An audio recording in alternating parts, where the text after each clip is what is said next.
Alrighty, now I'm going to show you an almost fail-safe way to get these bolts out safely. Must be careful. Use a hammer and something like this with a hard top and a flat, hard bottom, like a flat punch will work fine. You know, even certain, I wouldn't recommend a screwdriver, but you know, something like that. Nothing with a rubber top, because that absorbs your impact, which completely defeats the purpose. You're going to set this right on top of the head of the bolt, and you're going to give a few whacks with a hammer. That does what's called a shock to the threads.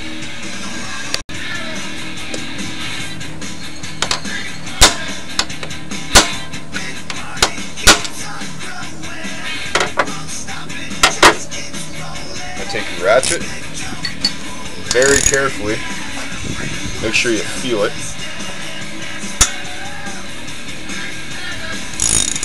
See? Nice and easy. We're free.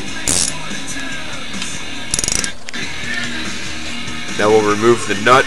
There's a nut holding a bracket for the wiring on this one. I'm going to remove this and do the same thing to the other one. We have a problem with this one. The light sucks, unfortunately. You can kind of see it there.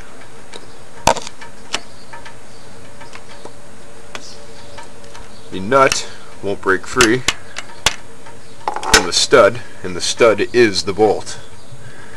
So we're going to remove the air pipe there so I can get a wrench in underneath, wedge a wrench in there, and hopefully I can just break it off the top or something, because I can't keep cranking it like this. You can split the aluminum housing. Generally all hose clamps are 8mm, unless you get into the small ones that are like 3/32 size-wise. They're generally quarter inch, so a little piece of information for everybody.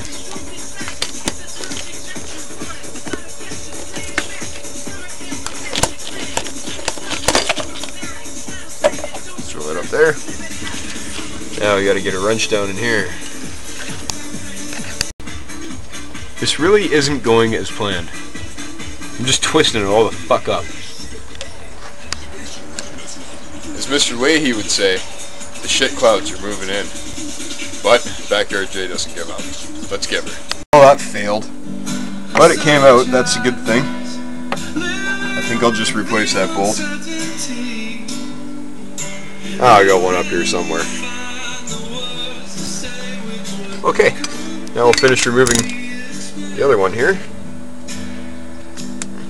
which I tighten back up. And you're definitely going to get coolant leakage. If you want to save your coolant, put it in a pan or something. Put a pan under the car and collect it, or replace it, either way. I'm just going to top it up with water today. I didn't bother buying coolant because I'm going to do a whole coolant system flush. And then follow this motherfucker right here. You don't actually have to take the hose off. On your spark plug wires, you'll find a bracket with an 8mm on there. So get on that bitch and take that out. Next step, take a swig of beer.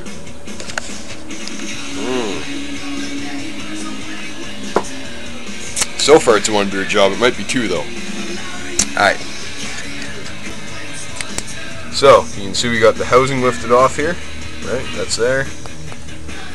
Again, there's the thermostat. See how it's leaking out like that?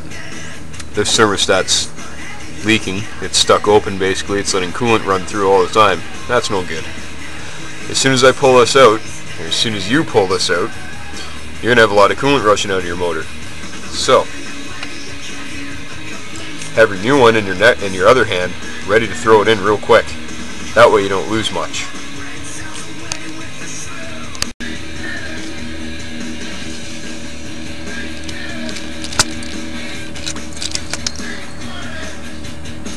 Done and done.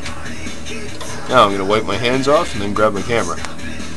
Replace the fucking thermostat and hold the fucking conversation in the fucking house and keep answering the fucking phone. Jesus, fuck, it's getting stupid. That was my Bubbles impression. Alright, so Generally, your new thermostat should come with a new gasket on it. If it doesn't, they're like $3. Not a big deal. So, thermostats, basically, they just go bad over time. This is a Motorad. It's fail-safe. Basically, when they fail, they just open. They just open up. That way, you're not going to risk overheating your engine, blowing rad hoses, and shit like that. So, we got a new one sitting in here now. Note which way this piece sits, whether it's like that, like this. It does matter in some vehicles. Not very often, but sometimes it does. Anyway, now we're going to clean the surface around the housing here. Well, I'm not even pointing the fucking camera at it. We're going to clean this surface around the housing here, both on there and on the thermostat housing. And as soon as that's done, we can bolt her back together. Now I got to find a new bolt though. Alright, we got another bolt. So, providing you were successful upon pulling these out the first time and didn't break them, when you reassemble, please put anti-seize on the threads. If you don't have anti-seize, you can use even regular engine oil, just something in there to block the aluminum corrosion. Now, either torque these down to actual factory specification, or do not refund them. You'll break them right off, or rip those aluminum threads out, get them snug, and then maybe 1/8 of a turn. That's all it needs. So, now we're ready to put the rest of it back together.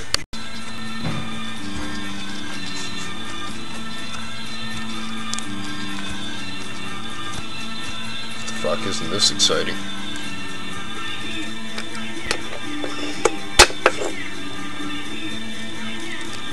This doesn't need a reefing either. This is just snug.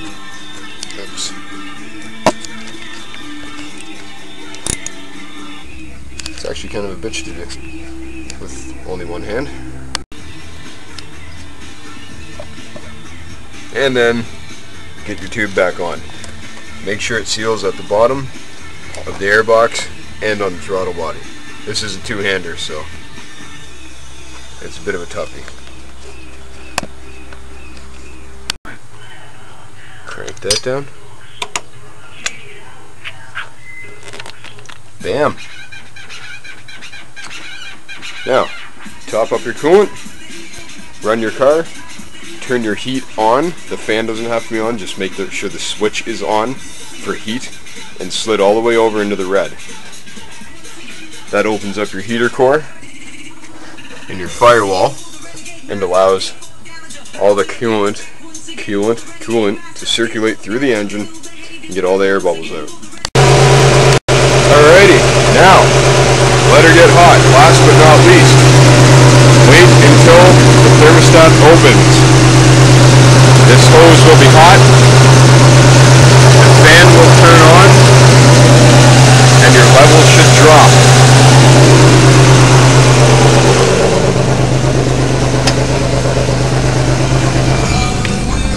And yes, it still has a bit of an exhaust leak, but that's fine, because it's got an entire new Flowmaster exhaust. Now this is what I mean by the heat. Just take this one, slide it all the way to the hot, and that's fine. You don't actually have to turn this system on. Some cars you might, maybe just put it on low. This one you don't, it's cable. Hey, remember that sweet deck I showed you? Bam, who's a baller? That was fucking hilarious. Yes, sir.